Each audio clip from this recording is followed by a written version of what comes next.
and kind of caught off guard. But he and I were chatting in between the time you and I last talked. Ross, come in here. This is Ross. Ross said he joined the Marines when he was 17 years old. You're 25 years old right now, right?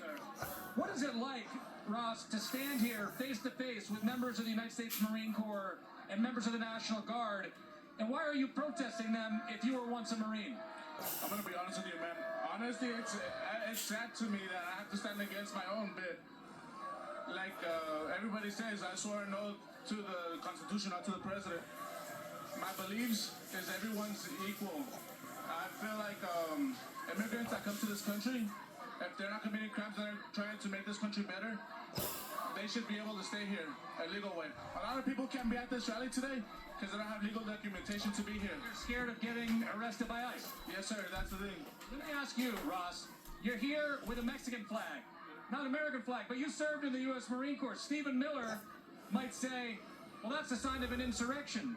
What does this flag mean to you? Well, my parents came from Mexico, that's the thing. My blood is Mexican. I'm Mexican. I was born here, I love this country. Don't get me wrong, I love this country. I will fight for this country any day.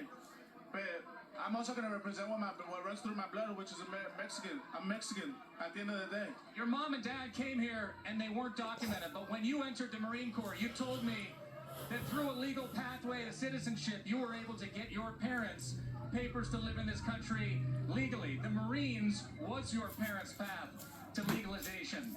So when you see the Marines here standing in between ICE agents that are trying to deport people like your parents once were, and you guys protesting, I don't know, what do you think? What does it make you feel?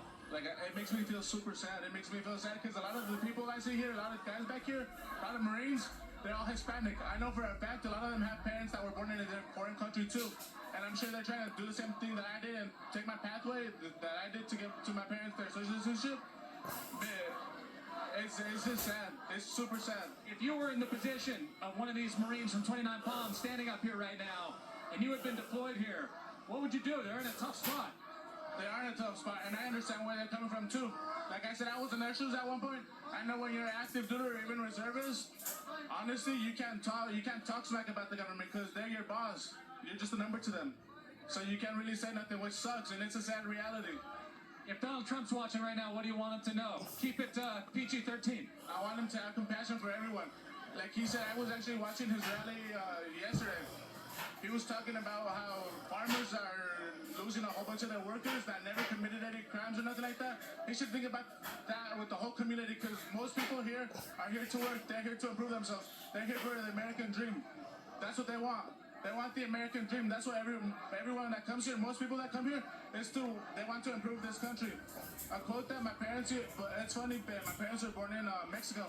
But a quote that my parents always taught to me was one by President John F. Kennedy when he became president. It was like, ask not what you can do for your country, ask not what your country can do for you, ask what you can do for your country.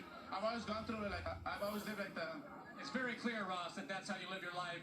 And to see you here on the front line of the protest, going face to face with people that might have been your colleagues at one point in the Marine Corps, it's a sight to see, and I'm grateful to spend the time talking to you. So thank you very much. Appreciate you, and send our best to your parents as well. Thank you. Okay, thank you.